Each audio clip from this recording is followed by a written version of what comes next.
On that note, welcome everyone to the Australian Apartment Advocacy, and obviously with New South Wales Building Commissioner David Chandler and also his cohort Matt. Welcome you two, and also Emily Doherty, who's with Smarter Communities, a very strong supporter of ours, and we're very grateful to Smarter Communities.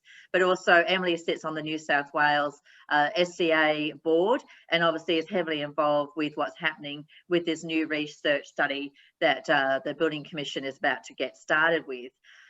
Everybody else who is on the actual the Zoom call with us, I have muted you.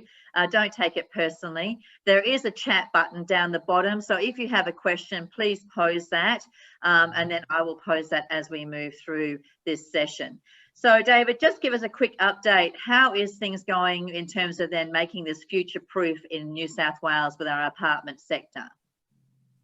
Well, thanks for that, Sam. It's been a busy year. I think we've achieved as much as we planned to achieve. We could have probably got there a few months earlier, but we now have two substantive pieces of legislation stood up. The Residential Apartment Buildings Compliance and Enforcement Powers Act, which has given me my powers, started on the 1st of September, and that's already having a significant impact across the industry. In fact, I'm hearing from almost every quarter that people are now resetting the way they're playing the game.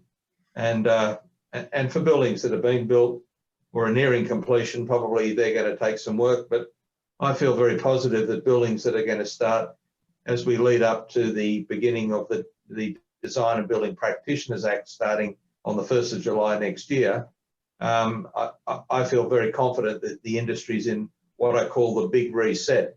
And I think we're going to see a much more positive set of built outcomes as we move forward. So look, just from where we're up to, we took a policy pivot in the way that the regulator is going to work in the future. Historically, as you know, Sam, I did talk to you about the fact that I felt that the regulator has historically driven from the back of the bus as opposed to the front of the bus. And we're in that also reset with the regulator at the moment, where everybody's moving from the back to the front. We're doing that with the additional 30 boots on the ground that the government's given me to stand up the legislation. But the big pivot that we've done is that we've taken our eyes off individual players, and we're now focusing on what's the likelihood of the run-on team per project delivering a trustworthy project. So how trustworthy is the run-on team? And then how likely are they to build a trustworthy project? So that's the pivot that's going on at the moment, and you'll see that, I hope, reflected through the brief presentation I want to share with you tonight. So the slides that I've given you are available for circulation as well. Now, as we move into the landscape that we're moving into, Sam, is that one of the big questions is, what is a trustworthy building? People have been saying, I've been using trustworthy buildings for the better part of 6 months, and I finally got cornered a few weeks ago saying, well, that's fine, David, but what is a trustworthy building? So we're putting this up as a straw man for everybody, because it'd be good to see if we could get some consensus here, and that we're basically putting, so if you just move to slide 3, I think it is, Sam, it's yep. If you just keep moving forward. You're driving, aren't you? I am, darling. Yeah, so look, what's a trustworthy building? We think a trustworthy building is a building that doesn't harm people while they're being made or while they're being used. And the harms would be that it doesn't harm them physically, emotionally, economically, and it has a minimum harm on the environment. So, you know, we've got to become less wasteful. We've got to be more carbon conscious. So we think all of those things make up what a trustworthy building might look like. So over the next month or two, we'd love to hear back from people as to whether they think that's a pretty good headland. I'd almost like this to see every student who's learning to design a building or make a building at a university to understand a trustworthy building does not hurt people. If they could actually have that drummed into their head as being the character of what we want for an industry, I think that'd be a great reset. And we've got to get this back into the universities if that's what we'd like the description of why we exist to be there. I couldn't agree. Oh, sorry, David. No, that's fine. I mean, Phil, jump in as you go. But does that sort of strike a chord with you? It really does, because I did a session the other day in Victoria with people who actually have got combustible cladding. And there was a gentleman who actually has got the equivalent of 5 litres per square metre of fuel in his combustible cladding on the outside of his building. And he stresses about having his grandchildren come over and doesn't feel safe. And I think so that emotional strain, and you and I have both talked about this, you know, it can actually make some people quite, you know, insecure in terms of then, you know, actually feeling like they have a safe home. And as we know with Maslow's hierarchy, safety and feeling safe is number one. And it's unacceptable in my view that 20 years into this century that an industry hasn't got this customer focus in their mind that we're here to make trustworthy buildings, and if we can't produce them, then we have no reason to be here. Yeah, I agree with that. So the reason that this question's been put up is that we've started to develop the business case for what the future regulator will look like by the end of 22 in New South Wales. So we wanted to then say, well, if that's how we're describing harms, then what we want to understand is what harms do we think we might have abated by the end of 2022? Because if you're designing a regulator, it's pointless designing it to deal with things that may have become less of a problem. But then what we need to do is what are the residual harms and what are the new harms? Because I think we've got this once in a long time opportunity to reset the focus. And what we've done in the past is we've looked back and we've always imagined that the harms that have always been there will be the only harms and they'll be there forever. Now, we think we're going to get rid of some of those harms, things like phoenixing and those sorts of things. We think will make that simply not the game that people want to play. But when you look forward, what's happening is that buildings are getting smarter. We're building new technology and sensors and stuff into buildings that buildings are actually going to start to make decisions for people. So Matt and I, for example, were out yesterday at Schindler lifts and having a look exactly what's happening with lifts. Well, we sat in a room yesterday with a person who was driving all of the lifts in Australia that Schindler have installed at a single desk. He was actually working out what lifts had broken down before people had actually called in and said, I'm in a lift that's broken down. So we're starting to see buildings get smarter. And I think what we need to do is to make sure that as we bring more cleverness into buildings and as buildings start to become more able to make decisions on behalf of the people that occupy them, that we need to have a code of conduct which says, yes, but smart has to mean trustworthy. So we just feel as though we need to get ahead of that conversation and say, if you want to be making modern buildings and you want them to do more stuff using technology, you can't lose the mandate that says, well, you can't do it unless they're trustworthy. Mm. So the next slide just simply talks about where we're headed in the broad landscape of things. Sam, and you heard me when you and I first spoke, and that is that we want to take a view that a regulator of the future won't have a one-size-fits-all approach to dealing with the industry. If you've got trusted players at one end of the industry and you've got untrusted players at the other end, then clearly you ought to be pushing your regulatory effort towards the ones that aren't trustworthy. And you should be putting less effort into the ones that are trustworthy or trusted. So we're working to sort of work out how can we create a situation where we first of all establish how many people can go into what we call the trusted spectrum of the industry and what sort of privileges might go with that, because we think that there should be privileges to be trusted so that the people who are not trusted understand that life at the bottom of the well is actually not going to be a lot of fun in a couple of years from now. So we're trying to make a very clear value proposition to say that if you want to live at the top of the well, things could be quite nice. If you want to be right at the bottom of the well, life's going to be pretty dull and wet. So, and you may not have any customers. So we're trying to sort of make it that very compelling value proposition. So you know that I've been very keen, and Matt is doing a huge amount of work on us starting to define what a decennial liability insurance policy looks like. That's a 10-year policy that would be available for a building on the day that it's first completed. So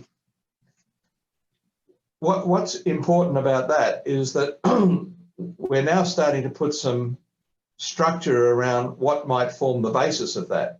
So we're thinking, for example, that it should really only cover the common property. There's no need for it to cover the lots. So if you said, well, a decennial insurance policy should cover the common property only, and that it should really only cover the critical elements. So the critical elements of the structure, the waterproofing, the fire systems, the acoustics, the building envelope, and the key services. You can start to narrow it down, but at least make sure that it is those things that are substantial and meaningful to the people who own those buildings.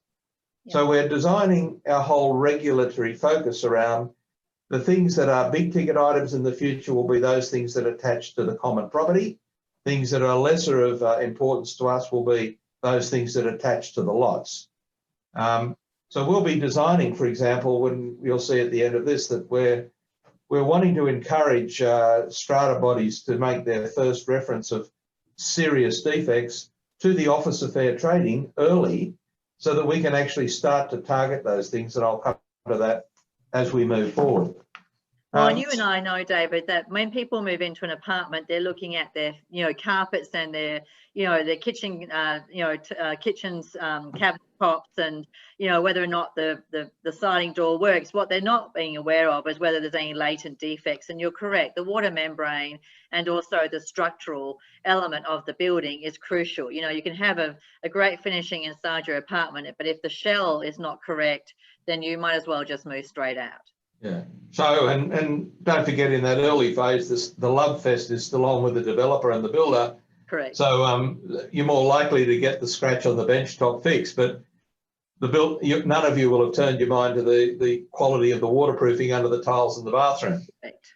So, but when the honeymoon's over, that's when these other things appear. Correct. So we want to focus on what happens after the honeymoon's over.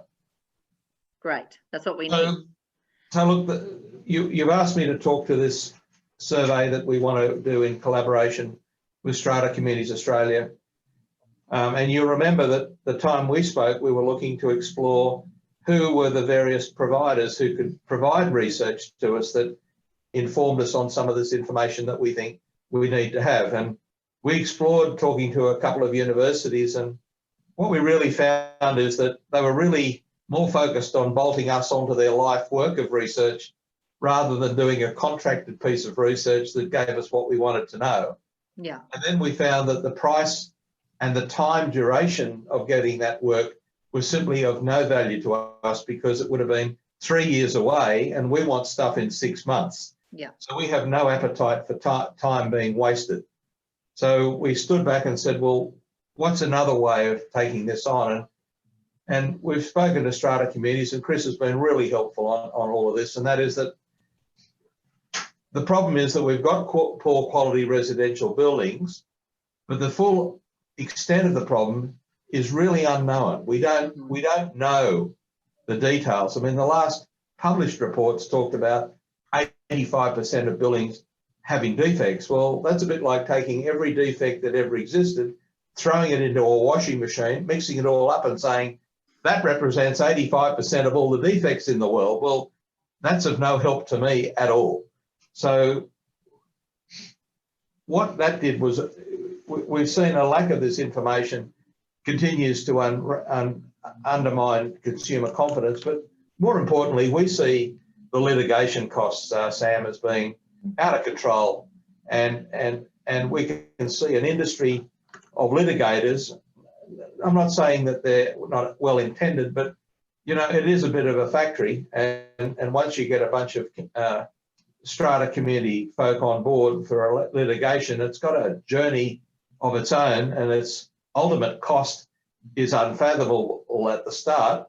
and its likelihood of what is it's going to deliver at the end is also an unknown. So, and what we're finding on some of them is, Sam, that they're well into litigation and they haven't even started destructive testing.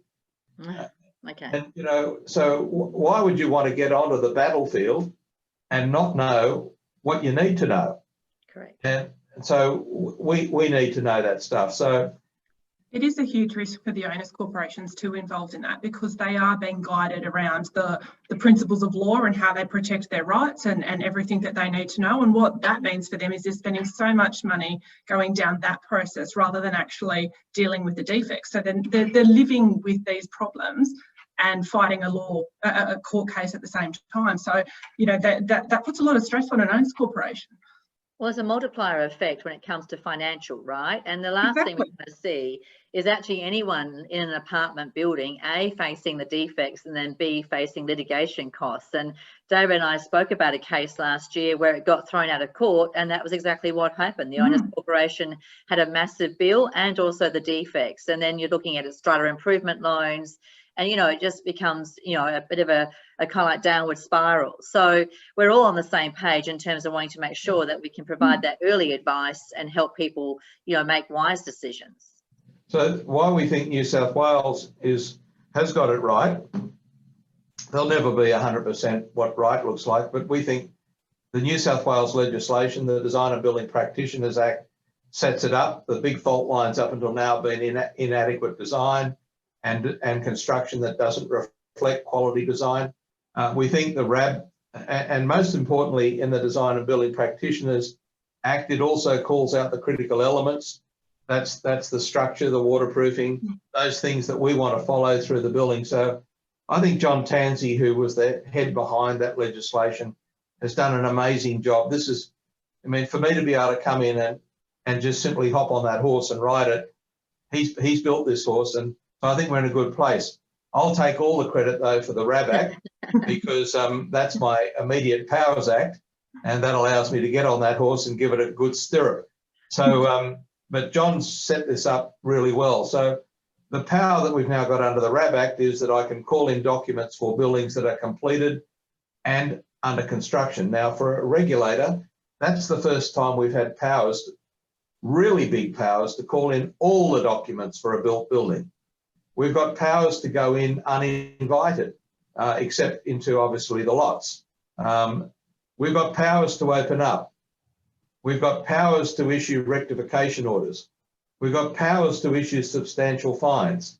And we've got powers to enter into enforceable undertakings. I mean, we've just got an armory of kit right now that makes us the most potent regulator in this sector in Australia. It does. No question. So what we need to do is to take this moment in time and make sure that we understand where we want to go, because it's pointless. If you don't know where you're going, then it doesn't matter which way you go. We are very, very focused on where we're going. So at the end of the day, we'd like to try and create a situation where we can go back to the insurance industry and say, we think we've introduced quantifiable risks in terms of the parties, because we only really want you to look at the parties you're prepared to insure. We're not worried about the parties you're not prepared to insure. So we're trying to improve the risk landscape for insurers. Then we want to be able to come back and say, we want to evidence the sort of defects and issues that you might have to cover in a building, but we want to qualify what's going to be covered and what's not going to be covered, and how do we make sure that it's not frivolous. So we think our prime goal, Matt and I, is to get the insurers back into the market and get some products into the market that mean something to customers. So you'll see where we're headed here. So at the moment, there's no testing of the narratives, and that slide we can move on, is that, because I want to just talk to why Strata Communities Australia, is frankly, they have such a cover of the strata population to start with. So why would you go anywhere else? They're the elephant in the room, and they're willing to work with us. So we're looking to go back on a survey. There's about 30 questions in the survey, Sam. I'm happy for Emily, you've seen the survey, I'm happy for you to share that. You know, that's out there. But we want to really do a deep dive into the circumstances of these buildings. There's about 6,000 strata buildings that go back over 6 years. If we could get a sample of, say, north of 3,500 of that, that would be an amazingly valid sample. Correct. And so we think that we can work with SCA to push that. And we'd like to do that survey, say, every 2 years, because then we can start to see where the data is taking us. So we're aiming for a very high response rate. We're aiming to make sure that it's an investment by the industry in getting us that data, rather than the government always having to pay for every initiative, because we're putting a large amount of money into this whole program as well. But we found that we felt this aligned with where SCA goes in its life. So on the next slide, we just set out what's the purpose of this exercise. Well, we want to create better buildings. We want to reduce the cost of defect resolution to customers. We want to be the force for change. And we want to start to pre-populate a thing that we're building here at SAM, which is the e-Strata portal, which is the bit that fits at the end of the e-planning platform. It's the e-Strata portal, which will actually ultimately have all of the information that people want to know about for their buildings. So the scope of it is simply listed there. It's pretty simple. Buildings over 4 stories. And you can see that if we do this survey every 2 years, we think we'll have a rich and valid population of data. And what we do is we drop off the 2 years that were prior and add the 2 years that we're in. But we won't lose the data.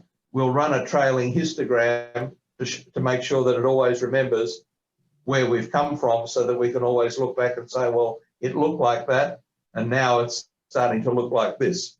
We think that this is real-time information. So if you go to the next slide, you'll see that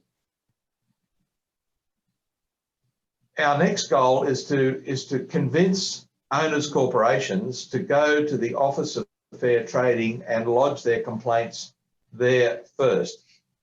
So while you're still having the love-in about the chip on the bench top and all the other stuff, start getting focused on serious defects and start letting the Office of Fair Trading know. Yeah. Now we're setting up a complete new landing page for the Strata corporations in Office of Fair Trading, such that we can make a distinguishment between people who are knocking on the door, who are an authorised representative of the owner's corporation, and then other people who knock on the door. So the other people will just go off into the normal consumer space. Yeah. But the ones that are representing the owner's corporation knocking on the door with serious defects, we're setting up a completely new entry point for them and a completely new questionnaire, and how we can become very customer facing very quickly.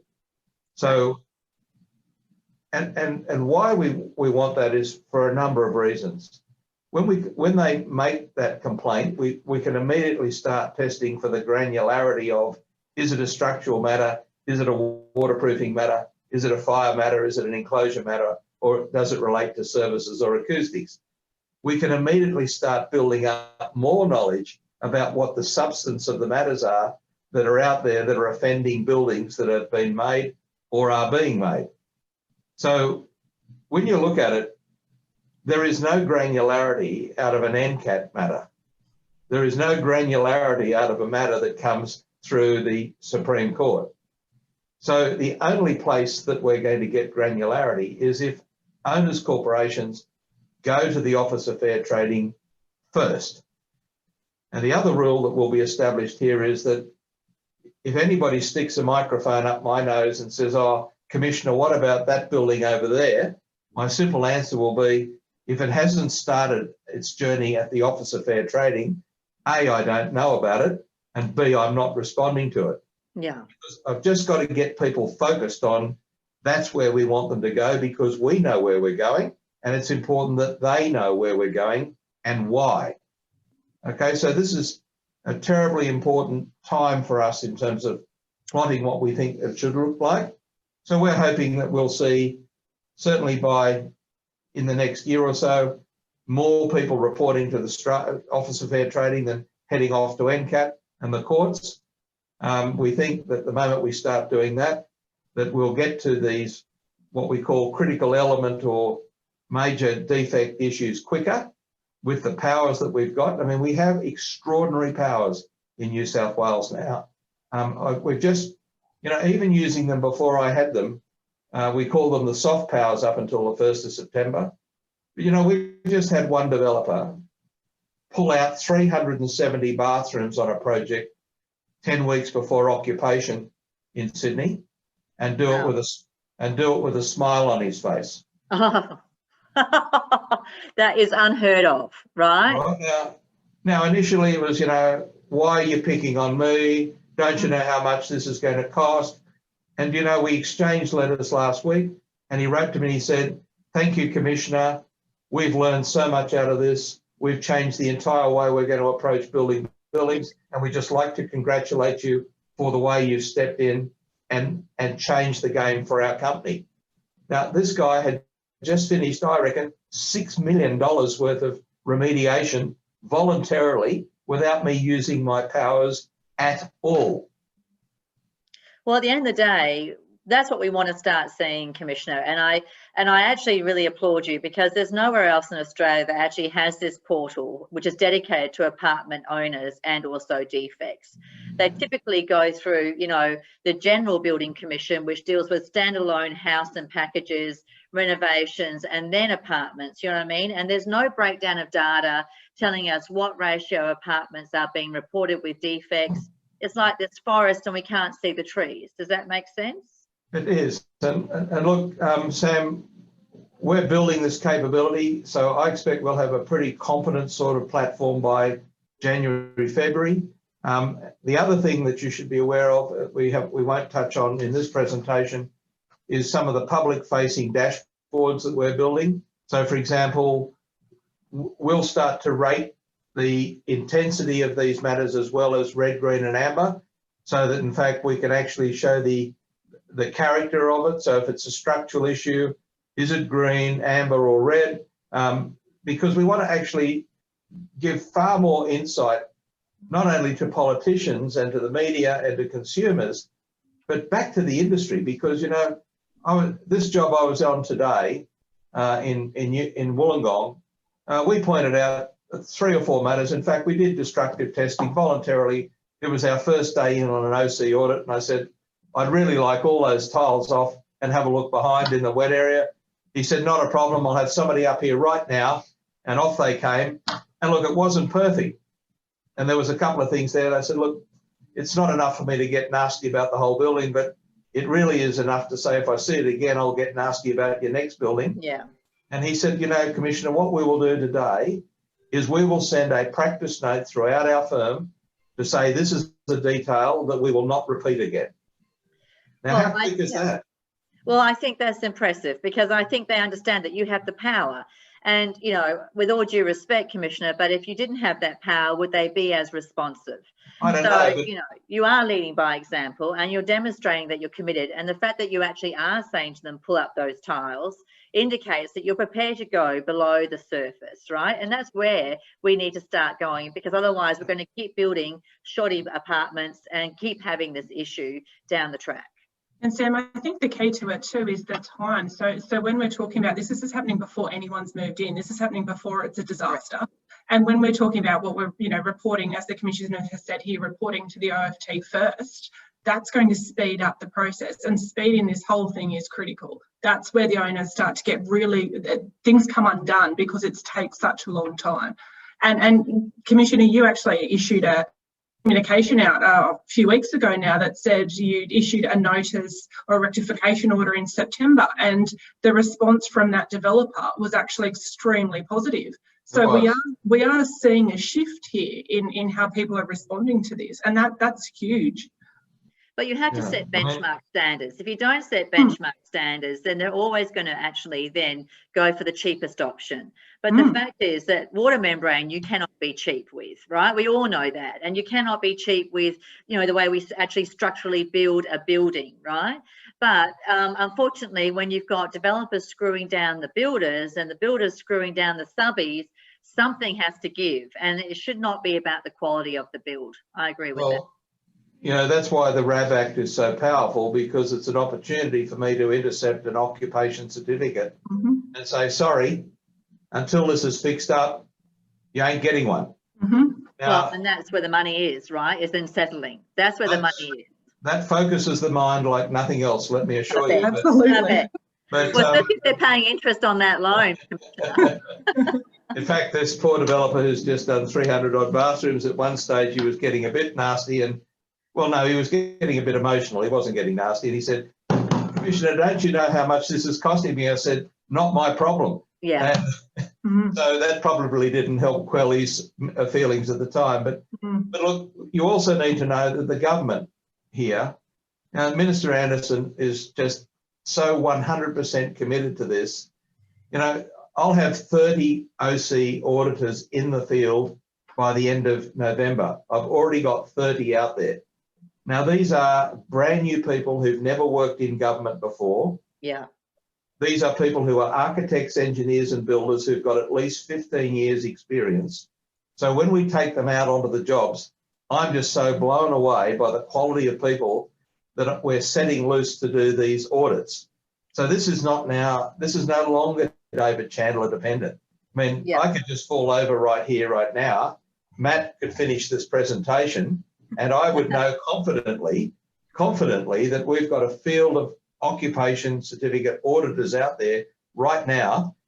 We've started this, on Thursday we start the 7th of 200 that we're going to do over the next 2 years. Yeah. So, and we'll be publicly reporting progress and what we find, because that's going to be useful to consumers to know that, and it's going to be useful to the industry to see how they're going. So this is really powerful. It is extremely powerful, and I have to give you credit, really I do, because, you know, this is kind of like really taking the fight to the Goliath and actually saying, you know, we are going to be held accountable and we're going to hold you accountable. And I think that's great. That really is going to give a great deal of confidence to those people who are looking to buy an apartment, for sure. Well, you certainly need to make sure that in any acknowledgement here is that, you know, I've had to ask for some pretty hard things from the Minister and the Minister's office. I mean, the RAB Act, don't forget the RAB Act, this time last year, still hadn't been thought of. Yeah. I didn't ask for the RAB Act until the last week of October last year. It went to Cabinet in December. It was first put on the table in the Parliament in February. We lost 3 months due to COVID. It went through the Parliament unanimously in June, and it stood up exactly a year later, and it's having that impact. So, I mean, the government has really been courageous and supportive here. But I think the thing is that we will look back on this era in 5 or 10 years' time and actually congratulate the New South Wales government for being courageous, right? And you're right, because at the end of the day, the development sector is a very large lobby, and you and I know the industry groups that represent them, and they would definitely have tried to actually water down these powers. But at the end of the day, you've actually put your money where your mouth is, and you know, and that's to be really admired. Well, look, Matt and I have just had we've got 7 pillar working groups under our 6 pillars, and we've got a 7th, what we call a steerco, which is a representative of groups from all of the pillars and the industry who we see as a sort of de facto board. And so, Matt, we had what, 2 hours with them this afternoon, and I think, what was your impression? I think I'm just blown away by the progress that we've had. Yeah. We've had so far, Sam, you know, that we're really sort of walking the talk. Yeah. And well, I'm blown away by the progress, gents. And because, you know, when I saw David, he was still saying, I need to get these things organised. And there we go. You know, like you say, David, a year later, you're out there and you're wielding the stick and you're saying, you need to take me seriously. You need to take the government seriously. And what choice developers have? right? That's right. The responses reflect that. Yeah. Yeah, well, we had developers in the meeting this afternoon because they're part of the steer co. And I had to congratulate them all because, a year ago, everybody was sitting around the table and they reckon that the problem was there and it was over there. You know, we don't have that conversation anymore. No. We have a conversation where there's none of this. That's gone. Yeah. We have mature adult conversations about in 2 years, we want to be here. In 3 years, we want to be here. Because it's pointless having a conversation if you don't know where you're going. I agree. Yeah, and, you we're, said we're that. talking workability, Sam, now with the program. There's no one who's sort of off the reservation thinking about a way to sort of not do something. Everyone's coming with, constructive feedback, positive feedback to try and, improve what we're doing, make it better, make it more impactful, and make sure that when we end our journey, this has long-lasting impacts. Yeah. Yeah. So look, the final slide, if you can just go to that, because then we could take some questions from your audience. But this is not good news to lawyers who are planning on putting their children through private schools. So we're unashamed about this, Sam. You and I had a bit of a heated session over this a year ago where you said, it's unfair to get the strata communities to go, and I'm saying get over it. The bottom line is the red line's going to be like that whether you like it, and the other lines are going to be like that, and that's the reality. So I guess that this is not good news for private school in New South Wales because there'll be less lawyers sending kids there. Not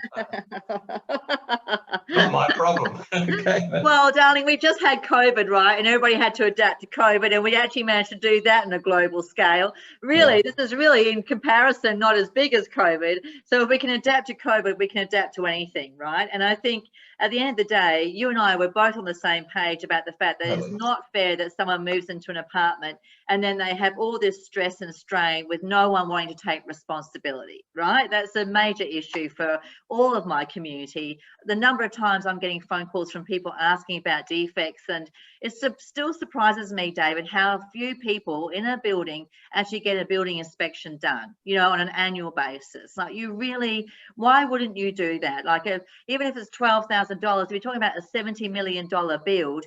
For God's sake, you really do need to actually get that, in that kind of like inspection done and actually have confidence that you've actually done the right thing. Well, I think there's a duty of care responsibility, and we won't talk about that now, but you know that we've got the review of the strata titles legislation coming up in New South Wales over the next year, and I think duty of care is a conversation that I want to have. But if on my way out in this project,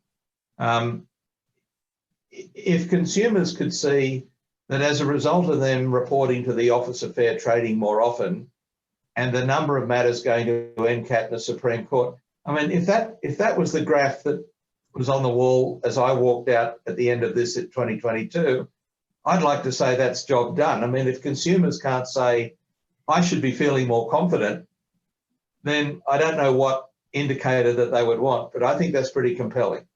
I agree with you. And I really am very heartened by the fact that you actually are, like, Matt was saying, walking the walk and talking the talk, because you are actually going out and you actually are saying we need to inspect this. And I tell you what, that's gone out the window in other states. And we've seen as a result of that a depletion in terms of quality. So look, just to stand up the survey and then hand over to questions, we're just finalising the survey design. And Emily, I think that's still, I think we'll lock it down end of next week. So I think so the final version, I think, is 29 questions at this point. And Chris is thinking in conjunction with your office that we're looking to send out early November at the latest with a 6 to 8 week response time. And we'd like the Minister to launch that with SCA so that, in fact, you all get the recognition for that. Because, we're very grateful and we think this is an important piece. That's something the SCA does want to recommend and put a lot of emphasis on. And I think the industry as a whole will dedicate the time to this because we are seeing the change already, and it'll only benefit everyone in the long run because we spend a good 5 to 10 years worth of the building's, the start of the building's life trying to sort through defects generally. So if we can focus our time on something, more productive than that, that's certainly where we need to be. Yeah. Absolutely. So an anecdotal, I guess, funny piece for all of this.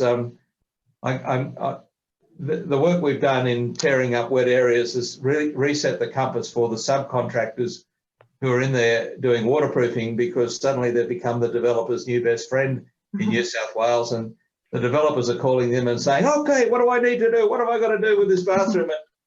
But one of the waterproofers rang me the other week, and he said, "David," he said, "what do you think the hardest tool to get in New South Wales this week is?" And I said, "I don't know. What is it?" He said, "It's a gauge to measure the thickness of membranes." That's a good outcome. Well, if that's not a litmus test, I don't know what is. But that's all I can say.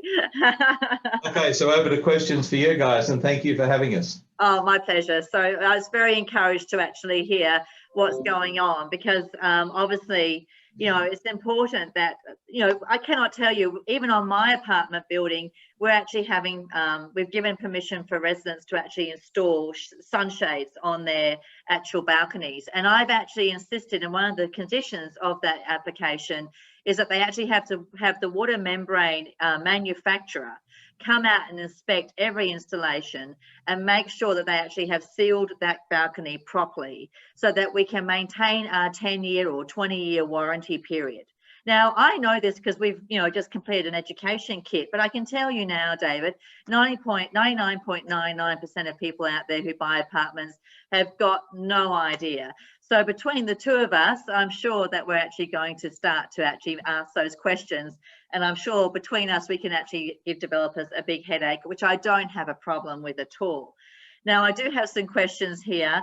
So I've got a question here from Rob Cardos. Can you ask the Commissioner that the Australian standard for waterproofing is updated, as it's currently so out of date and the detailing is far from correct and does cause issues on projects? Valid point. Thank you, Rob. So why don't I get Matt to answer that? Rob, we've just so one of our work streams under Pillar 1, which is about trying to make legislation and rules more customer facing, was to engage with a group of designers and builders and waterproofing experts to see what we could do to change the Building Code of Australia.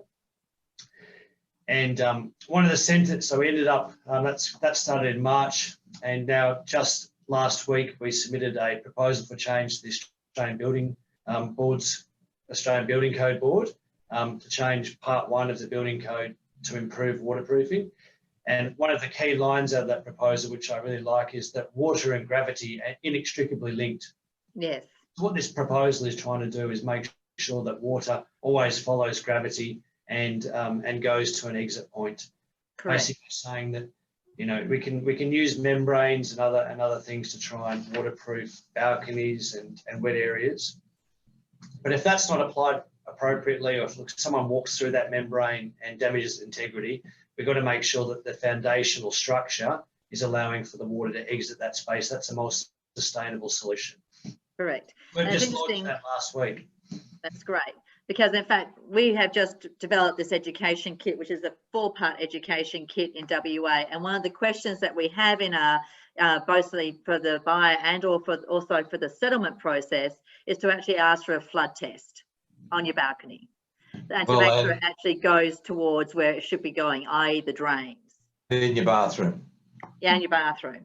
Because I think that, you know, we all get, like I said, carried away with the fluffy stuff, but it really is, where is that water pulling? And is it then going to cause issues with the grout and then therefore the membrane? Correct. So good call. Thanks, Rob. Thank you, Rob. I have another question for Agnes. I've signed an off-the-plan purchase contract in 2015. I won't mention the company, but maybe I'll send this question to you, Commissioner, and refused to settle, and have already issued a notice of rescission due to numerous major building defects, which include waterproofing and considerable gas leakage. The extended sunset date was November, I'm just scrolling down, please, November 2019, and currently still in dispute with the developer. What are my rights here? Can I request an investigation of the Belsier building in Blacktown, New South Wales? The interim occupation certificate was issued by a suspended certifier. I suspect that if this could go to the Office of Fair Trading, but Sam, if you want to just send me just a quick background so that I can get it into the Office of Fair Trading and get some attention. I don't know what the answer here is. I don't know the details, but on this case alone, and the other thing, by the way, condition of me doing this is absolutely no submissions to me on my LinkedIn page. I do not do submissions on my LinkedIn page. So I'll deal with this one on its as a standalone if you send it to us, okay? All right, Agnes, could you please send me an email? And you had my email from actually confirming the Zoom meeting yesterday. And then I will forward that on to David so we can help you with that. I'm just checking, is there any other questions before we actually thank the Commissioner and Matt, or any other comments from you, Emily, in regards to what you would like to say? Oh, look, I just think from a Strata point of view, this is extremely positive. So even from an SCA, I manage the Smarter Communities New South Wales brand, and the amount of time that we spend on this, the amount of relationships that go sour over defects, and the amount of stress that it puts on owners. And that's probably the biggest part, for them to manage it financially, for them to manage it emotionally, like you said, David. And so for us, as an industry, we need to be supporting this change. So it's absolutely critical. And if you think about how much time we invest currently in managing defects, what we could be investing our time in as managing property, the sky's the limit at that point. So we're certainly very supportive of this.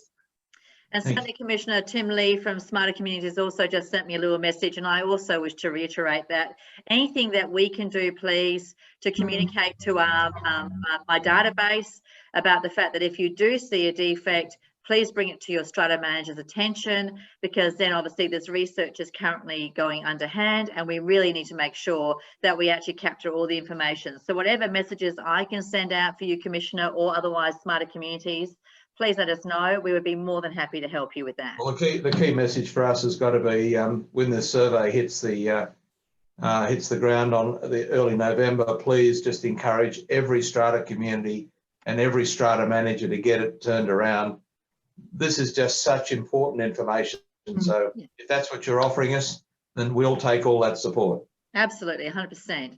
So before we finish up, like I said, we've just now produced these 4 booklets, which are basically for buyers, apartment owners, what your rights are in terms of how you are protected. And we've even done a book about defects. So, you know, this has been 9 months in the making. I had a 14 group working party who actually volunteered their time along with also myself. We're finally now going to print and it will be electronic. I would love to see this done in every state. Hint, hint, David. I know I have sent you the electronic copy and I know that you cannot comment, but that's all I'm going to say on that.